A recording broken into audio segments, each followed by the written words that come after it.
Aujourd'hui, on va parler d'un mec qui a littéralement sacrifié sa vie pour la cuisine française. Oui, t'as bien entendu, on parle de François Vatel, un chef dont l'histoire est aussi passionnante que tragique. Mais comment un banquet peut-il mener à un tel dénouement? Allez, attachez vos ceintures, on part au XVIIe siècle, à la cour de Louis XIV pour découvrir cette histoire incroyable. Ok, petit point rapide sur le contexte. À cette époque, la gastronomie, c'est bien plus qu'un simple repas. C'est un outil de pouvoir, de prestige et de diplomatie. Chaque banquet est l'occasion de montrer sa richesse, sa puissance et de renforcer ses alliances. À cette époque, un dîner réussi peut influencer les décisions royales, sceller des traités et même faire ou défaire des carrières. Le roi et les nobles rivalisent pour offrir des réceptions les plus somptueuses et la cuisine devient un véritable instrument de pouvoir. C'est dans cet univers exigeant et impitoyable que François Vatel, notre héros du jour, va se retrouver. Mais comment ce jeune maître d'hôtel va-t-il marquer l'histoire de la cuisine française? François Vatel naît en 1631, d'un père laboureur originaire de Suisse. En 1646, le jeune homme âgé de 15 ans, plutôt que de suivre les traces de son père, préfère entrer en apprentissage chez le parrain de son frère, le pâtissier-traiteur Jehan Évrard, chez qui il reste 7 ans. Il fait ses premières armes qui lui permettront ensuite d'entrer chez les plus grands.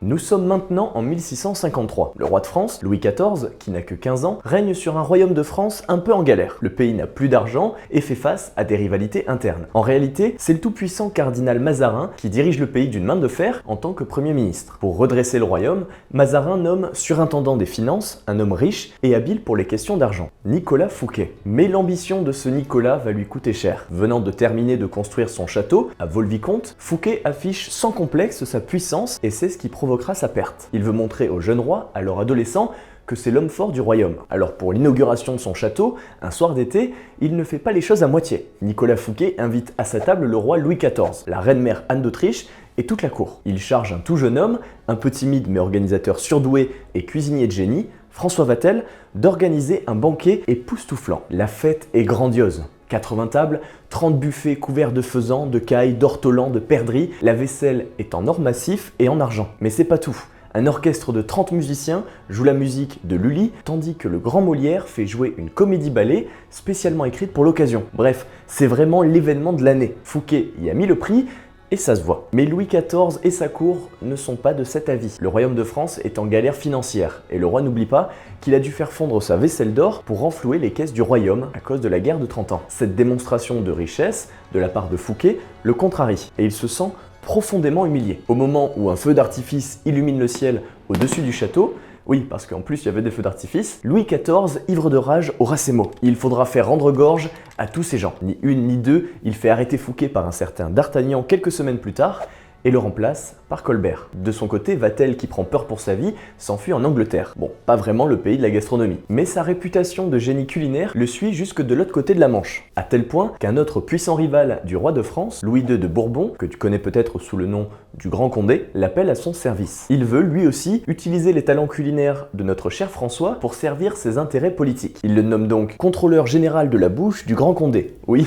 un titre incroyable. C'est donc François Vatel qui organisera dans le domaine de Chantilly un nouveau dîner en présence de Louis XIV. Mais cette fois, la donne a changé. Le roi a aujourd'hui 33 ans, il s'est refait une santé financière et il a lancé les travaux du château de Versailles. Stratège, le Grand Condé ne cherche pas, comme avait pu le faire Fouquet, à l'humilier, mais surtout à l'amadouer. Il charge alors Vatel de préparer une grande fête de 3 jours et 3 nuits avec des banquets somptueux pour séduire Louis XIV et les pas moins de 3000 convives qui composent sa cour. Oui, le défi est de taille et c'est d'un tout autre niveau. La mission de Vatel est claire, pas un seul faux pas pour cet événement qui doit marquer l'histoire et permettre au Grand Condé de revenir au premier plan politique. Il souhaite aussi, pour renflouer ses caisses, obtenir du roi qu'il loue son armée très puissante dans la guerre que Louis XIV prépare contre la Hollande. Les enjeux politiques de cette réception sont immenses et la pression qui pèse sur Vatel est plutôt importante. Il n'a pas le droit à l'erreur et il le sait. Rien pourtant ne se passe comme prévu. Le premier jour, quelques dizaines de convives, en plus de la liste des invités, se présentent à table. On les installe, mais sur 2 tables, il manque du rôti. Bon, c'est pas grave et personne ne fait de réflexion. Mais Vatel, qui n'aurait pas dormi depuis 12 nuits pour préparer ce banquet, est à bout de nerfs